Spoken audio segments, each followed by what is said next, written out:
Good morning, students. Yesterday we were discuss about what are gases, their nature and the different laws to describe gaseous nature. Today we will discuss about kinetic theory of gases. Kinetic theory of gases. This theory, all the general properties are combined in the form of a theory which explain the nature of the gases.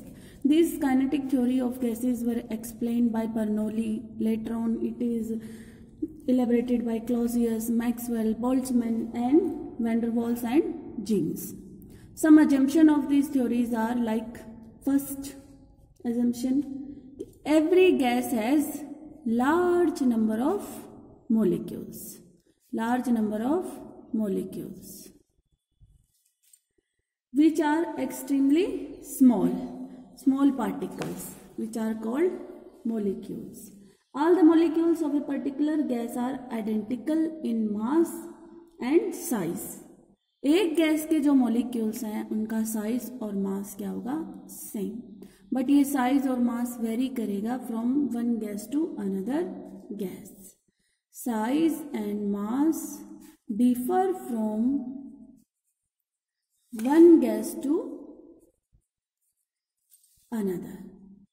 Okay, एक gas में size और mass क्या रहेगा? Same. But अगर आप अलग अलग gases use करोगे, अलग अलग गैसेस को स्टडी करोगे तो ये साइज और मास क्या होगा? डिफरेंट. नेक्स्ट है, these molecules are separated. These molecule are separated from each other with a large distance. With a large distance. Large distance है तो इसका मतलब क्या है? उनके बीच में कोई भी फोर्स ऑफ अट्रैक्शन नहीं है. तो नेक्स्ट पॉइंट क्या है? No force of attraction. No force of attraction between these molecules. No force of attraction है तो क्या होगा? They keep moving from here to there. वो एक प्लेस से दूसरे प्लेस पे क्या करेंगे? मूव करेंगे. और अगर वो रैंडमली मूव कर रहे हैं तो क्या होगा? They will collide with each other.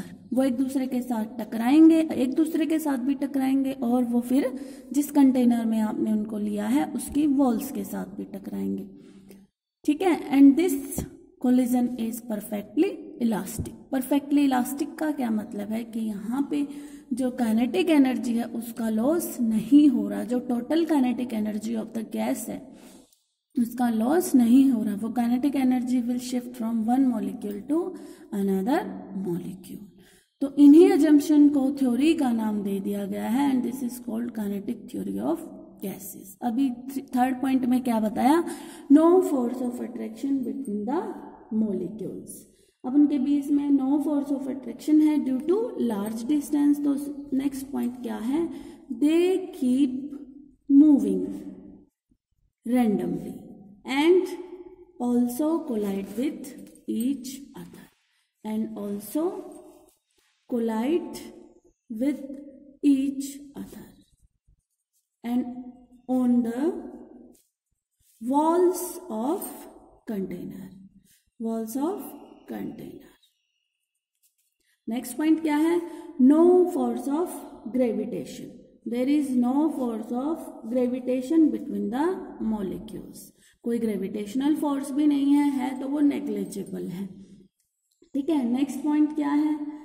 कि द मोलिक्यूल्स, वही जो मैंने अभी बताया, molecules are assume as a hard sphere. So the collision is perfectly elastic. Collision is perfectly elastic. Elastic collision है तो there is no loss of kinetic energy. Kinetic energy का loss क्यों नहीं है? क्योंकि एक मॉलिक्यूल्स दूसरे के साथ कोलाइड करेगा तो उसकी खुद की जो काइनेटिक एनर्जी वो उसने किसको दे दी? दूसरे मॉलिक्यूल को. जैसे लाइन में आप दो बच्चे खड़े हो, एक ने काइनेटिक एनर्जी यानी मोशन में आके दूसरे को धक्का दिया, वो खुद वहां रह गया और दूसरा कहाँ चला गया? आगे. यानी उसने अपनी काइनेटिक एनर्जी क्या कर दी? दूसरे स्टूडेंट या दूसरे मॉलिक्यूल को ट्रांसफर कर दी. So there is no loss of kinetic energy. Then there are so many molecules that they